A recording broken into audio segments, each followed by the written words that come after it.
संगत जी, आप सुन पा रहे हैं?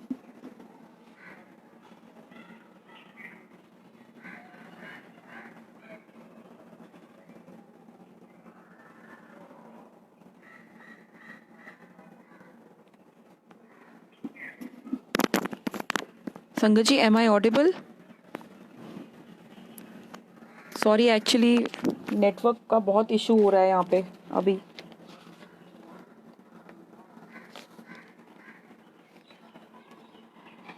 तो मैं कंटिन्यू करती हूँ। आप मेरे को सुन पा रहे हैं?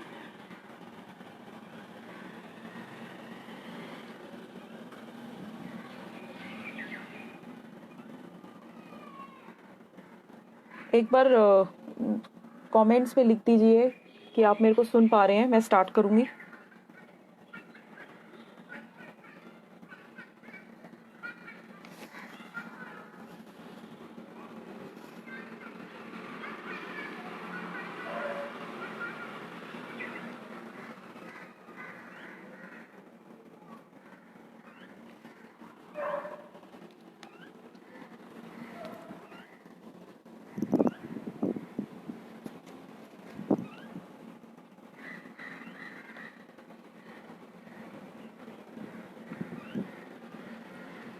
ठीक है, मैं शुरू करती हूँ। तो मैं आपको बता रही थी कि मैं जब जयपुर गई तो वहाँ जाने से पहले मैं जब बड़े मंदिर गई तो मैं इतनी अपसेट थी कि गुरुजी आप मेरे को भेज रहे हो, बट मुझे नहीं पता कि वहाँ पे संगत है नहीं है, क्या है। मतलब आप सब जानते हो, आपकी प्लानिंग है और आपको ही पता है कि जो आपको ठीक लगे वो आप करो, बट अपने से जोड़े रखना, सत्संग में बुलाना, अगर हो सके तो बड़े मंदिर। अब पता नहीं हम कब आएंगे, तो मैं बहुत अपसेट थी। तो लेकिन जैसे ही मैं जयपुर गई वहाँ पे मैंने देखा कि इतनी संगत है वहाँ पे और इतनी प्यारी संगत है वहाँ पे, इतने सत्संग। नवंबर 2017 की बात है, जैसे मैं वहाँ पे गई, वहाँ पे मैंने इतने सत्संग अटेंड करे, इतने बैक टू बैक सत्संग थे नवंबर में उस टाइम पे। मतलब वो एक बहुत बड़ी ब्लेसिंग थी मेरे लिए कि गुरुजी ने शायद मुझे नवंबर में ब्लेस करना था, क्योंकि मेरा बर्थडे भी नवंबर में होता है। तो उन्होंने बेसिकली यही सोचा था कि मतलब उनको नवंबर में ही मेरे को ब्लेस करना था। तो बैक टू बैक इतने सत्संग अटेंड करे वहाँ पे, और शायद मैंने दिल्ली में आज तक इतने सत्संग अटेंड नहीं करे होंगे जितने मैंने वहाँ पर करे। तो मैं काफ़ी मतलब मुझे बहुत ब्लेसिंग लगी। मुझे लगा कि गुरुजी की प्लानिंग हमेशा बेस्ट ही होती है। हम चाहे कितना मर्जी क्वेश्चंस कर ले कि ऐसा क्यों हो रहा है लाइफ में, अभी ऐसा क्यों हो रहा है, लेकिन जो गुरुजी करते हैं वो सबसे बेस्ट ही होता है और वो सबसे हट के चीज़ होती है। मतलब अभी आप ये लगा लो कि ये आज का ही मेरा सत्संग है कि जिसमें मेरे को नहीं पता था कि मैं ऐसे सत्संग यहाँ पे करूँगी, एज इन कि मैंने सोचा था कि प्रॉपर मैं बैठ के लैपटॉप पे अपना ऑन करूँगी और वहीं पे प्रॉपर सत्संग करूँगी। लेकिन गुरुजी को जैसे जिसको जब क्या करवाना है वो उनको पता है, और जो वो करते हैं वो हमारी सोच से भी बहुत परे होता है। तो शुक्राना है गुरुजी का बहुत। और गुरुजी ने मुझे आज ये मौका दिया कि मैं ये अपने कुछ एक्सपीरियंसेस आप लोगों के साथ शेयर करूं, क्योंकि गुरुजी कहते हैं कि जो सत्संग करता है उसका भी कल्याण और जो सत्संग सुनता है उसका भी कल्याण। तो ऐसे ही हम लोग का जयपुर में काफ़ी, मतलब 2-2.5 साल से हम लोग वहीं रहे कुछ टाइम तक। अब तो फाइनली मैं दिल्ली में ही हूँ वापस। तो मैं आपको वही बता रही थी कि अभी ऑलमोस्ट 1.5 ईयर्स से मेरे पास जॉब नहीं है और मैं बहुत परेशान हूँ, क्योंकि एक बार के लिए लगता है कि पता नहीं गुरुजी आप कब कैसे क्या ठीक करोगे, क्योंकि अभी हमारा इतना ये कोविड टाइम चल रहा है और ये सबसे डिफिकल्ट टाइम है आई थिंक सबके लिए लाइफ में, कि कुछ लोग हैं जिनकी जॉब्स चली गई हैं या कुछ है, बट कहीं ना कहीं वो इतना स्ट्रांग बना देते हैं आपको कि अगर आप थोड़ा सा भी इधर या उधर होते हो ना तो वो आपको संभाल लेते हैं। मतलब he really makes you very strong. And believe me, मुझे लगता है कि हम लोग बहुत ब्लेस्ड हैं कि गुरुजी की चोजन संगत है हम, जो गुरुजी ने हमें चूज़ किया है, क्योंकि वो ही चूज़ करते हैं, उनको ही पता है कि किसको क्या कब कैसे जोड़ना है अपने साथ, वो ही जानते हैं। तो और इसके अलावा ये भी है कि अब जैसे अभी ये मेरा अभी का सत्संग यही है कि जैसे मैंने आपको आज बताया कि मेरे को कैसे मैंने कनेक्ट करना था, क्या करना था, लेकिन गुरुजी को पता है कि अगर तुम अपना अपनी लाइफ का अगर तुम घोड़ा मेरे को दे देते हो ना, तो मैं अपने आप उसको सही जगह पे ले आता हूँ। और ये बिल्कुल सच बात है। और वो ऐसे हमारी को सिचुएशन में डालते हैं कि हमें ये लगे कि मतलब हम ये कहें कि हाँ गुरुजी आप हो, मतलब वो किसी ना किसी तरह अपनी प्रेजेंस ज़रूर फील कराते हैं। और वो शायद हमेशा हमारे साथ रहते हैं, बट हम हमेशा अपने इफ्स बट्स में रहते हैं, डाउट्स में रहते हैं। जैसे मुझे लगता है कि सब कहते हैं कि आपको सरेंडर कर देना चाहिए। बट मैं आपको अपना अगर एक्सपीरियंस शेयर करूं, मैं गुरुजी से 2013 से जुड़ी हूं, लेकिन तब भी मुझे लगता है कि वो 100% सरेंडर जो है ना, वो कहीं ना कहीं हमारी मतलब मेरे को तो पेशेंस मेरी लूज कर देती हूँ मैं बहुत जल्दी। तो मैं गुरुजी को यही बोलती हूँ कि देखो अगर आपने मेरा कोई भी टेस्ट लेना है ना, आप कितने भी टेस्ट ले लो, लेकिन आप मुझे उसको टेस्ट को क्लियर करने के लिए या उसको संभालने के लिए उस सिचुएशन को मुझे बस पेशेंस देना, कि मैं स्ट्रांग बनी रहूं और पेशेंस रखूं अपने अंदर, ताकि मैं उस टेस्ट से आप मुझे स्मूथली करा पाओ। बाकी और मेरे एक्सपीरियंसेस कुछ हैं, जैसे 2013 जुड़ी तो उस टाइम पे भी मेरा बहुत डिफ़िकल्ट टाइम था लाइफ में। मेरी हेल्थ इश्यूज थे बहुत ज़्यादा। मेरे को काफ़ी बैक इश्यूज थे उस टाइम पे, और मैं बहुत परेशान थी। ऑलमोस्ट एक साल 2013 से 2014 के बीच में मैं बहुत ज़्यादा परेशान थी, जिसमें कि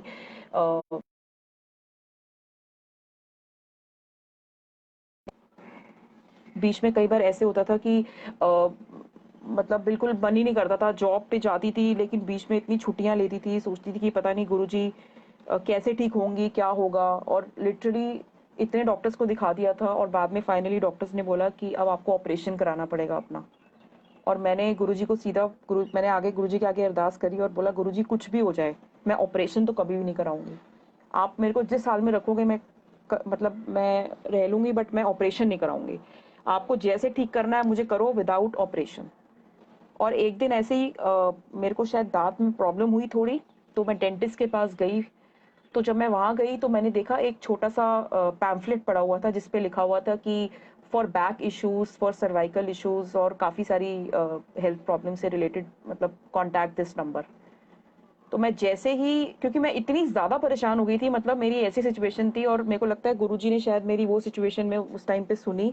और एकदम से मैंने उस नंबर पे कॉल किया, और उन्होंने मेरे को बोला कि आप कल आ जाओ, कल आपकी कल की अपॉइंटमेंट हम आपको दे रहे हैं, आप कल आ जाओ, एक बार हमारे को अपनी रिपोर्ट्स दिखा दो, अपनी एमआरआई रिपोर्ट्स वगैरह सब दिखा दो, और फिर हम जो भी है हम एक बार डिस्कस कर लेते हैं।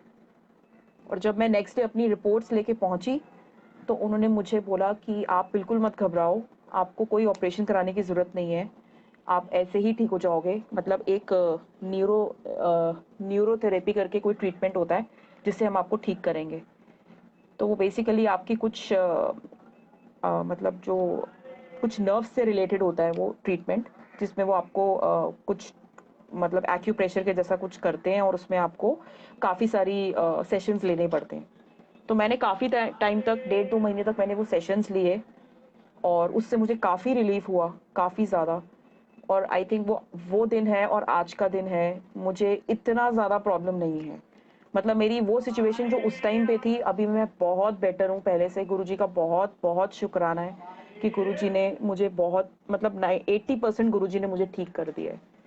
बाकी हमारे देखो कुछ कर्म भी होते हैं जो हमारे, हो सकता है गुरुजी को पता है हमारे पास्ट, प्रेजेंट और फ्यूचर के बारे में। तो वो ये बोलते हैं कि देखो मैं तुम्हारे 90% कर्म काट देता हूँ, बट वो जो 10% है वो तो तुम्हारे को काटने ही पड़ेंगे। अब चाहे तुम वो हंस के काटो या तुम रो के काटो, बट वो काटने पड़ेंगे। और उसके लिए गुरुजी बहुत हिम्मत देते हैं। और हम देखो, हम सिर्फ वो 10% ही नहीं काट पाते, हम इतने, हमें लगता है जैसे हम लोग के लिए कितना डिफिकल्ट हो रहा है वो 10% भी काटना।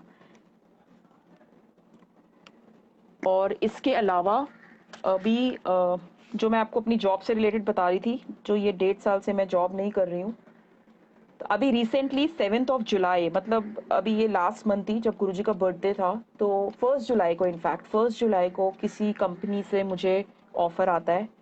अ, वो फ्रीलांसिंग काम है, उसमें कुछ मतलब एवरी मंथ वाला सिस्टम नहीं है, बट मुझे था कि एक बार बात कर सकते हैं, देख सकती हूँ, क्या पता ये गुरुजी की ब्लेसिंग हो, जो वो चाह रहे हैं। हो सकता है उन्होंने मुझे एक स्टार्ट करवाना हो फिर से मेरे करियर में, क्योंकि मैं 1.5 साल से काम नहीं कर रही हूँ, क्योंकि मैं वापस जयपुर से दिल्ली आ गई हूँ। तो दिल्ली में अब जैसे सिचुएशन भी थोड़ी ख़राब है, तो जॉब्स वगैरह मिलनी अभी काफ़ी डिफ़िकल्ट है। तो 1 जुलाई को मुझे कोई कॉल आया एक कंपनी से और बोले कि ऐसे ऐसे है। फाइनली 7 जुलाई गुरुजी के बर्थडे वाले दिन, सच अ ब्लेस्ड डे, उन्होंने मुझे अपॉइंटमेंट लेटर दे दिया कि हमारे ये टर्म्स एंड कंडीशंस हैं और आप अगर आप इंटरेस्टेड हो तो आप इस पे रिवर्ट करो और फिर हम लोग आगे आपको शेयर कर सकते हैं जो भी मतलब जॉब प्रोफाइल वगैरह है। तो अभी ऑलमोस्ट 1 डेढ़ महीने से मैं वही कर रही हूँ। बट ये है कि अब गुरुजी को ही पता है कि हाँ, अब जब सिचुएशन चेंज होगी क्या होगा आगे की। बस ये है कि जैसे जैसे वो एक शब्द है कि बहुत जन्म बिछड़े के माधो ए जन्म तुम्हारे लेखे। तो अब मैंने गुरुजी को पूरा अपना वो ही सरेंडर कर दिया है और मैं सोचती हूँ कि गुरुजी आप जो करोगे जब करोगे बेस्ट करोगे। तो शुक्राना है गुरुजी का। और इसके अलावा मेरा एक सत्संग 2016 में मेरी मदर को टीबी हुआ था। अराउंड जब मैं जयपुर गई थी उसी टाइम की बात है, मतलब अराउंड 2000, नॉट 2016, सॉरी 2017, अप्रैल 2017 में मैं जयपुर गई और उसके 2-3 महीने बाद ही मेरी मदर को टीबी हो गया। तो मुझे वापस आना पड़ा वहाँ से for about 10 months। I was here in Delhi, I was taking care of my mother. और ऑलमोस्ट 10 months तक वो पूरे बेड पे रही, मतलब बेड रिडन थी और उनको पूरी तरह से ध्यान रखना था उनका। और उस बीच में क्या होता था कि जैसे डॉक्टर ने उनको बिल्कुल मिर्ची, लाल मिर्च वगैरह खाने को बिल्कुल मना किया था कि उनको बिल्कुल ये सब नहीं खाना है। लेकिन गुरुजी के जो क्योर करने के तरीके हैं ना वो इतने मिराक्युलस हैं कि उसके आगे आप कुछ सोच ही नहीं पाते कि क्या ऐसा भी कभी होगा। मतलब जो डॉक्टर्स मना करते हैं गुरुजी आपको वही खिला के ठीक करते हैं। तो उस दौरान में क्या हुआ कि जैसे एवरी मंडे को गुरुजी मतलब मेरी मदर के लिए समोसा प्रसाद भेजते थे। अब आप संगत जी ये लगा लो कि समोसा प्रसाद ऐसा तो है नहीं कि उसमें मिर्ची नहीं होगी, बहुत तीखा, मतलब एकदम लाल मिर्च अच्छी खासी उसमें, और वो भेजते थे और वो खाती थी। और जब उनको हम दवाई खिलाते थे तो उनको ऐसा होता था कि उनको ना फीवर हो जाता था, 103 104 तक भी फीवर पहुंच जाता था, जो हमारे लिए बहुत ही वरीसम फैक्टर होता था उस टाइम पे कि कैसे गुरुजी ठीक होंगी, आपको पता है ये क्या है। और जब वो मंडे की एवरी मंडे वो वेट करती थी कि वो दवाई जब वो हर हफ्ते भर खाती थी वो इतनी परेशान होती थी और वो उसके बाद एवरी मंडे वेट करती थी कि गुरुजी आप मेरे लिए समोसा प्रसाद भेजो। एवरी मंडे जब तक वो ठीक नहीं हुई, for almost like 9 months 10 months, तब तक उनका समोसा प्रसाद गुरुजी हर मंडे किसी ना किसी के जरिए भेजते थे, हर मंडे। तो इससे हमारे को ये पता लगता है कि अगर आप विश्वास करो तो गुरुजी पल पल आपके साथ हैं, पल पल। तो ऐसे उनको क्योर किया गुरुजी ने।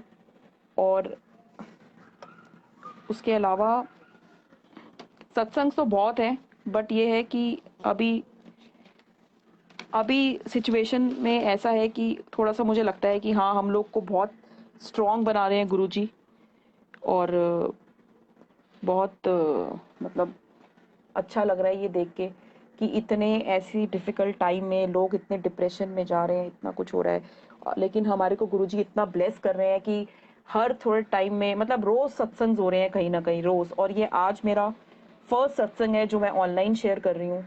तो ये गुरुजी की बहुत बड़ी ब्लेसिंग है। इसमें गुरुजी ने क्या सोचा है कि वो किसको कैसे ब्लेस करना चाहते हैं, किसके क्या आंसर्स देना चाहते हैं, वो ही जानते हैं। अ, और जैसे जयपुर में मैं आपको बता रही थी कि वहाँ पे मैंने इतने सत्संग अटेंड करे हैं जितने मैंने दिल्ली में नहीं करे हैं। मतलब वहाँ की संगत इतनी ब्लेस संगत है और इतनी ब्लेसिंग्स है वहाँ की जयपुर में भी, क्योंकि गुरुजी वहाँ पर, गुरुजी जयपुर में भी आए हुए हैं। मैंने एक बुक में ही पढ़ा था कि वहाँ पे भी गुरुजी ने विजिट किया था किसी टाइम पे। और मतलब वहाँ भी गुरुजी ने संगत को ब्लेस किया हुआ है। तो इसी टाइम पे क्या हुआ था, जैसे हम लोग जयपुर शिफ्ट हुए तो हम लोग पहले इनिशियली गए तो मेरे हस्बैंड ने 1 BHK ही लिया कि देखते हैं कैसा रहेगा, अभी नया शहर है। अभी तो जैसे, क्योंकि मैं उनके थोड़े टाइम बाद गई थी, जैसे वो अगस्त 2016 में चले गए थे और मैं अप्रैल 2017 में गई थी। तो तब तक मैं यहीं पे थी दिल्ली में, मतलब मैं जॉब ढूंढ रही थी इसलिए। तो इनिशियली तो हमने 1 BHK लिया, तो जैसे जब मैं लेकिन अप्रैल में जब मैं शिफ्ट हुई तो उसके बाद हम लोग ऑलमोस्ट 1 साल के बाद हम लोग घर देख रहे थे कि अब 1 BHK जैसे अब कोई घर में आता है या थोड़ा कंफर्टेबल स्पेस चाहिए तो हम कहीं और थोड़ा बड़ा एकोमोडेशन देखते हैं। तो 1 साल हो गया, 2 साल, ऑलमोस्ट 2.5 साल बाद गुरुजी ने 3 BHK का घर दिलाया और उसका नंबर था 1203। और मैं इतना ज़्यादा रिलेट करती हूँ, मतलब 7, टोटल 7 है, मतलब 3 2 6 + 1 7। मतलब मैं तो इतनी छोटी छोटी चीज़ों में भी गुरुजी को इतना वो करती हूँ कि जैसे कुछ नंबर से रिलेटेड भी कुछ होगा या मेरे को कुछ दिख जाएगा तो मैं कहूँगी क्या ये टोटल है 7 का। मतलब मैं इतनी ज़्यादा, कई बार मुझे लगता है कि मैं क्रेजी हूँ एक्चुअली। और ऐसे ही फिर उन्होंने 3 BHK दिलाया और उस अपार्टमेंट्स का नाम था, सोसाइटी का नाम था रोजवुड अपार्टमेंट्स। अब रोजवुड से आप अंदाजा लगा लो कि रोजवुड मतलब गुरुजी का फेवरेट रोज, और वो starting of the letters rosewood, तो मुझे लगा ये गुरुजी की ब्लेसिंग है। और हमने वो घर ऑलमोस्ट 2 डेज में, मैक्सिमम 2 डेज में हमने वो घर फाइनल कर लिया अपना कि ये गुरुजी का ब्लेस्ड हाउस है, गुरुजी की ब्लेसिंग है, तो हमारे को ये ले लेना चाहिए। और फिर हमने वो घर लिया, कुछ टाइम वहाँ भी रहे, almost about a year we stayed there, and now we are finally back in Delhi. So ये है। और इसके अलावा गुरुजी ने हेल्थ तो बहुत ठीक करी है। मतलब मैं आपको बोलूँ, मतलब जैसे वो बताते हैं कि पहले मैं तुम्हारी हेल्थ ठीक करता हूँ, उसके बाद मैं तुम्हें कुछ और ब्लेस करता हूँ। तो अगर आपकी हेल्थ ही नहीं रहेगी तो कुछ भी आएगा लाइफ में तो क्या आपको उससे क्या वो है। तो इसीलिए पहले गुरुजी हमेशा हेल्थ ब्लेस करते हैं। और आजकल देखो रोज एवरीडे लाइव मंत्र जाप होता है 7 to 8, वो इतना अच्छा लगता है, उससे मतलब इतनी सेटिस्फैक्शन मिलती है कि हाँ, बड़े मंदिर देखने का मौका मिल जाता है। जबकि गुरुजी तो पल पल साथ है, हमारे हमेशा साथ है। अभी मैं जो भी बोल रही हूँ मुझे लगता है वो गुरुजी थॉट्स डाल रहे हैं कि हाँ क्या करना है, क्या बोलना है, क्या नहीं बोलना है। और गुरुजी हमेशा बोलते हैं कि हमेशा अपने सत्संग शॉर्ट एंड क्रिस्प शेयर करो। तो अपनी तरफ से जो मेरे को लगा कि ये मेरे एक्सपीरियंसेस हैं, ये मैं संगत जी आप लोग से शेयर करना चाहती थी। और इसके अलावा मुझे लगता है कि गुरुजी सबको ब्लेस कर रहे हैं इस टाइम पे भी, इस सिचुएशन में भी। I think we all are very blessed, we are the chosen Sangat from Guruji. So I am really thankful to Guruji कि उन्होंने मुझे ये मौका दिया आज अपने सत्संग शेयर करने का, कुछ अपने बारे में, कुछ अपने एक्सपीरियंसेस बताने का। शुक्राना है गुरुजी का, पल पल का शुक्राना है। जय गुरुजी संगत जी, शुक्राना गुरुजी।